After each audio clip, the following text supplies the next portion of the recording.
Hi, my name is Blake Pertl, and I will be discussing my many experiences with social media and engaging with a brand during my time as the graphic design intern for Major League Soccer's Philadelphia Union this past year. As the graphic design intern, I designed and created most of the graphics that the team's social profiles post and advertise on outlets such as Facebook, Twitter, Instagram, and Snapchat. To do this, I had to follow brand guidelines for not only the Union, but also Major League Soccer and all of the Union's corporate partnerships such as Acme and Bimbo Bakeries.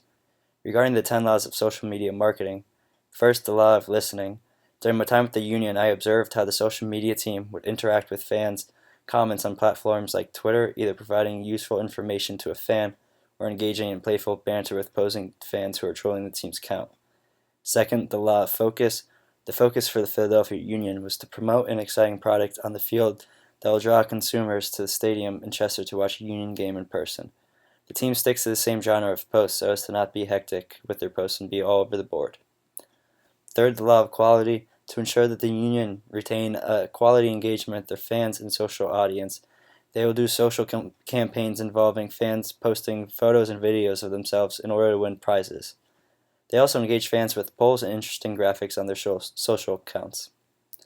Fourth, the law of patience. Patience was shown by planning out a clear schedule at the beginning of every week, following a meeting of the social media team and the graphics department, plotting out when certain events would be promoted through social posts so as to not cloud up the team's timeline with the same post about 50 times in a single day. Fifth, the law of compounding. Every press release, news alert, or event announcement is published on the team's website as well as their social media platforms, maximizing their exposure to multiple different outlets. Even through the website, you are given the option to share a web post to your social media account for the rest of your friends to see and read. Sixth, the law of influence. The main online influencers for the Union are the local sports writers for the popular news outlets in Philadelphia, meaning the newspapers and local TV channels such as ABC, Comcast Sports Network, and the Philadelphia Tribune. Fans and people alike will follow the personalities at these news outlets because they value their opinion on sports, so receiving the coverage from these news personalities expands the Union's reach to a larger market. Seventh, the law of value. Like I mentioned earlier in the law of patience, the team would schedule out social posts so that they would only promote an event a max of 2 or 3 times a day per social media outlet. In order to fill content between these event posts, the team engages in playful banter with opposing teams, fans of the Union and opposing teams, and the league's account itself. This banter would always receive positive feedback from the Union's fans, who found the social banter to be entertaining and funny to read for them, and making it even worthwhile to go into Twitter for some people. Eighth is the law of acknowledgement. Not one fan comment goes unnoticed by the Union's social media team, as long as the tweet is actually useful and not someone attempting to tear the team down. This creates a positive connection between the team and their fans. Ninth, the law of accessibility.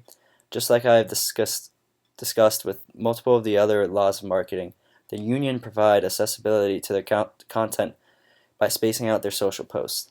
Another underrated aspect of the working social media for a sports team is that you're always working. I became really familiar with the social media coordinator of the Union because of us carpooling to work every day. So I would end up listening to him talk about how he really never gets a break off from work because even when he goes home from the office, he still has to provide social feedback to fans and post live content for games and events going on around the city. 10th is the law of reciprocity. In the Philadelphia market, the Union's main competition is the other professional sports teams in the city, meaning the Eagles, the Flyers, and the Phillies. So while they may be their primary competition for selling tickets, it is important for the team to create strong connections publicly with the other sports team. And in return, they end up supporting each other and engaging in conversation online, crossing fans between the different sports teams, bringing awareness to the Union. Oh yeah, and I forgot to mention the 76ers too.